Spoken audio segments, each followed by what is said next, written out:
Desember adalah bulan penantian bagi kita umat Kristiani. Sukacita memperingati kelahiran Sang Juru Selamat, Yesus Kristus Anak Allah, menjadi momen kebersamaan dan perayaan bagi saudara seiman. Namun tahun ini menjadi Natal yang jauh berbeda dari sebelumnya. Indonesia, bahkan dunia, terpuruk oleh hantaman wabah pandemi COVID-19.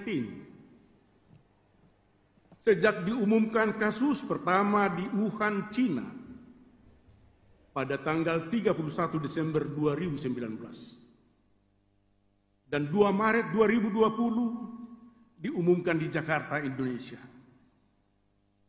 Telah 63 juta lebih kasus dengan korban meninggal mencapai hingga 1,5 juta.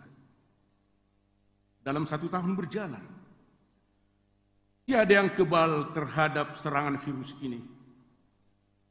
Tua, muda, sehat, sakit, kaya, miskin, besar kecil, semua rentan terserang dan terkungkung oleh rasa ketakutan.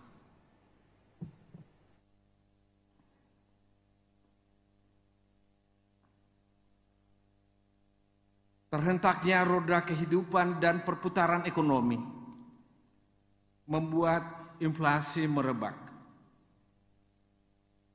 Kelangkaan terjadi di mana-mana.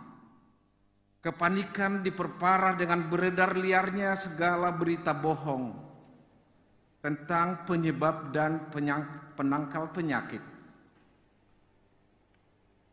Tentang suasana di daerah lain, membuat orang melupakan akal sehatnya,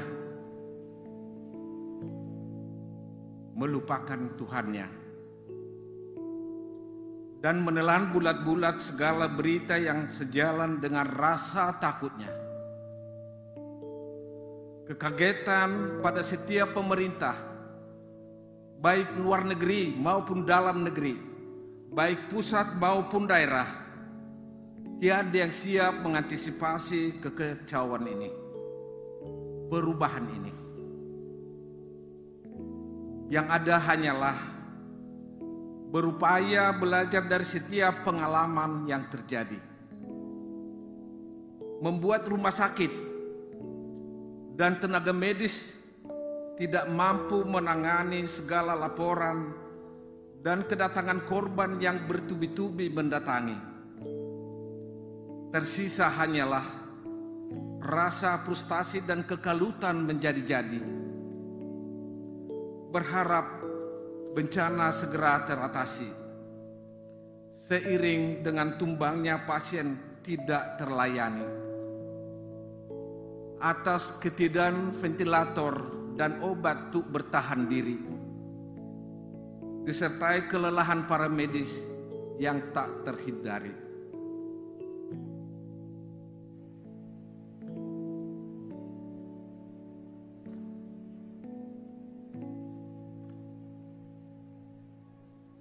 Ada yang dapat mencegah ribuan pekerja dirumahkan untuk mencegah penularan virus yang mewabah. Seluruh dunia menahan diri, menurunkan konsumsi yang pada akhirnya menyebabkan resesi. Karena karantina, berbagai sektor usaha dan lapangan kerja tutup, berimbaskan pada PHK. Semua orang terkejut atas perubahan yang membuat redup. Beratkan beban impian hidup.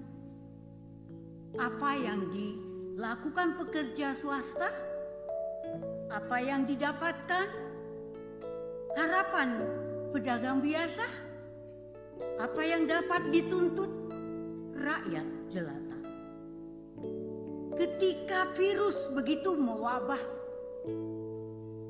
mengubah kenormalan, dan semuanya tak ada lagi biasa. Sisa harapan hanyalah pasrah. Apa? Kapan? Bagaimana? Kemana? Di mana? Mengapa? Siapa? Begitu kusut pertanyaan di dalam dada.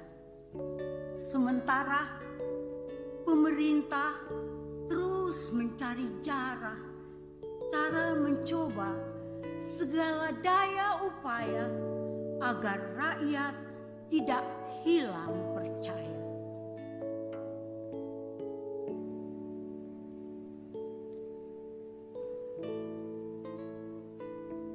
Perhatikan sosial kita berubah, berbeda, dan tiada terbantah. Tidak lagi saling dekap, tidak lagi saling dekat, tidak lagi saling lihat. Kepercayaan itu mulai hilang. Curiga itu datang, khawatir itu menang. Was-was itu riang. Mana keruman kita yang dahulu? Mana cengkrama kita yang merindu? Mana perayaan kita yang ditunggu? Menguap, menepi, terbungkus. Semua berganti, menjadi sebatas seremoni di alam maya yang menjadi solusi. Ketika pembatasan itu datang, di situ kekecewaan. Suaraku terhalang sarang, dekatku terbentang jurang. Guyupku berwaktu rentang, batin berontak, namun taat harus dipegang.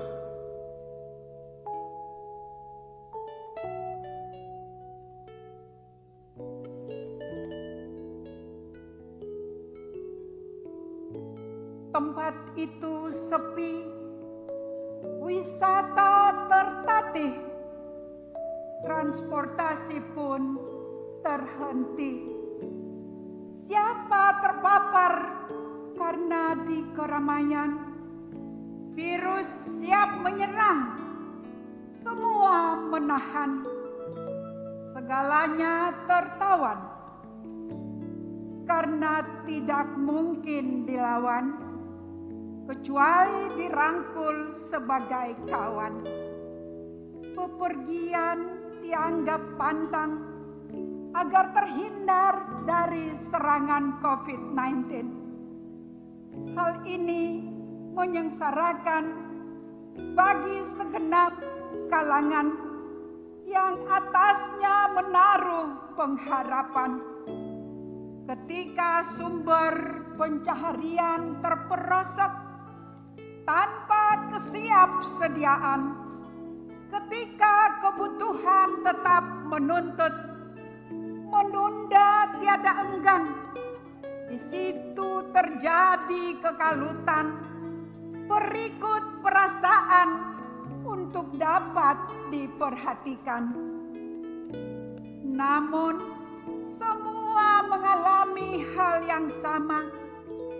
Semua beradaptasi atas bencana serupa. Semua berjuang untuk bertahan dari trauma yang menggema.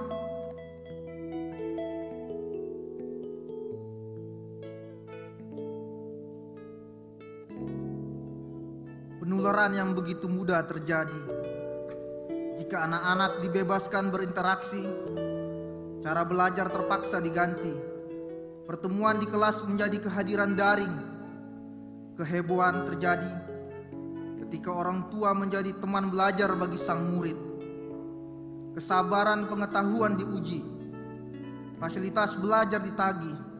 Tumpuan harapan diletakkan pada kesediaan orang tua menjadi guru bagi buah hati. berat, membingungkan, menghadirkan tekanan di tengah tanggung jawab dan tugas yang ada. Itu pasti tiada terpungkiri. Hasil belajar yang merosot, frustasi guru, siswa, orang tua memuncak, disertai target belajar yang tetap harus dijaga. Mengapa ada semuanya ini? Mengapa terjadi di kemajuan teknologi abad ini?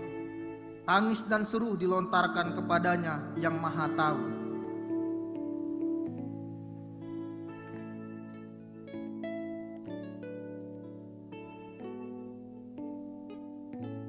Iman adalah dasar dari segala sesuatu yang kita harapkan dan bukti segala sesuatu yang tidak kita lihat. Atas apapun yang terjadi di dalam hidup manusia, selalu kita percaya bahwa Tuhan itu baik.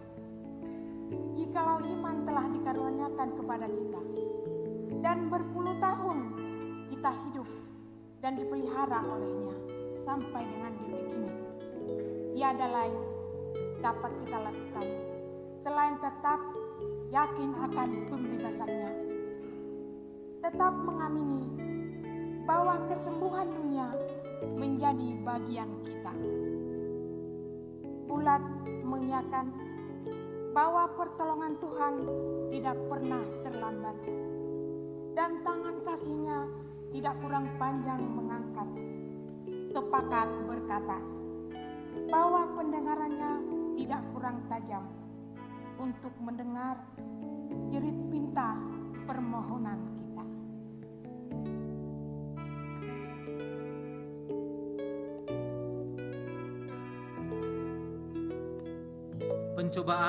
Pencobaan yang kamu alami ialah pencobaan biasa yang tidak melebihi kekuatan manusia.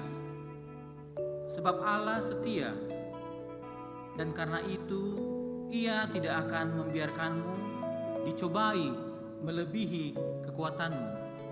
1 Korintus 10 ayat 13. Tiada yang terjadi melebihi apa yang ada pada kita.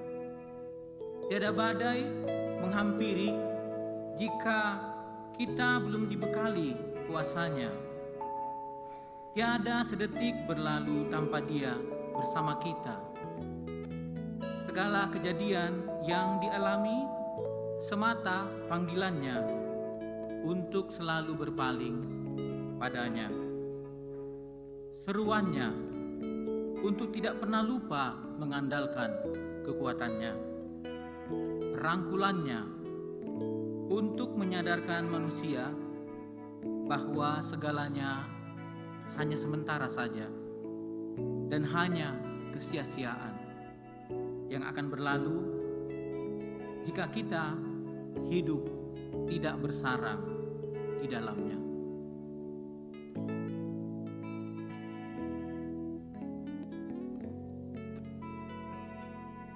Topanglah aku sesuai dengan janji-Mu, supaya aku hidup, dan janganlah membuat aku malu dalam pengharapan-Mu. Tidakkah Dia menghujani kita dengan segala janji berkat-Nya? Tidakkah Dia mengakhiri kita dengan kelimpahan mujizat? Tidakkah kita berulang kali melihat bagaimana Dia mengasihi orang yang menaruh percaya kepada-Nya? Itulah pengharapan. Bahwa kepanahan tubuh tiada berarti tanpa roh Tuhan.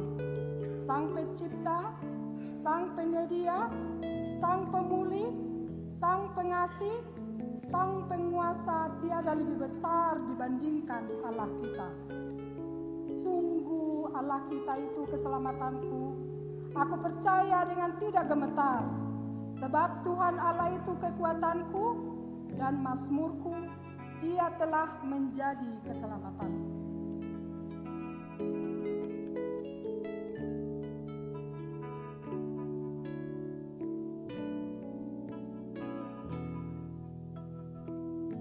Tuhan, Engkau telah menimbulkan banyak sorak-sorak dan sukacita yang besar. Mereka telah bersukacita di hadapan-Mu, seperti sukacita di waktu panen, seperti orang bersorak-sorak di waktu membagi-bagi jarahan. Sorak-sorai itu ada. Pada akhirnya ia tersedia karena tangan Tuhan sedang merenda karya agung dan mulia. Ketika tiba waktunya, masa panen itu, tampaklah keindahan abadi dari pelangi kasih-Nya. Bukankah ratap tangis itu akan berubah menjadi riang gembira? Bukankah air mata itu akan dihapus, sekakan dari wajah mereka? Bukankah perkabungan itu akan tiada lagi? Ganti sukacita karena kemenangan darinya. Bukankah kita, para pewaris dan pengisi barisan dari iring-iringan Sang Raja?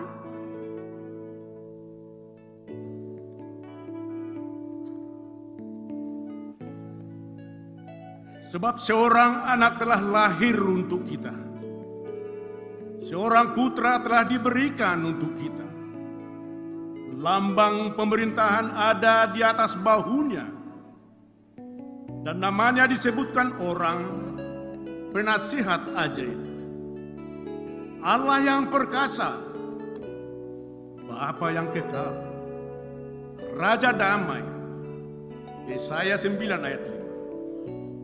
Aku datang supaya mereka mempunyai hidup dan mempunyai dalam segala kelimpahan. Yohanes 10 ayat 10. Badai telah berlalu. Pasti berlalu. Kita pasti bertahan. Selama sang bayi lahir dan kita sambut dalam hidup kita. Tinggalkan kedagingan. Tinggalkan keluh kesah. Tanggalkan penggandaian dirimu. Tanggalkan segala kesombonganmu. Tanggalkan ego duniamu. Pasangkan doa bagimu. Pasangkan semangat juangmu. Pasangkan kepedulian sesama. Pasangkan rapat barisan. Pasangkan Roh Kudus-Nya dalam hidup. Maka kesederhanaan lahirnya justru menjadi kemewahan hidupmu. Kekudusan bayinya menjadi hadir nyata. Allah ada dalam pergumulan. Dan damai sejahteranya membuatmu tetap menjadi berkat meski sulit ujian hidup.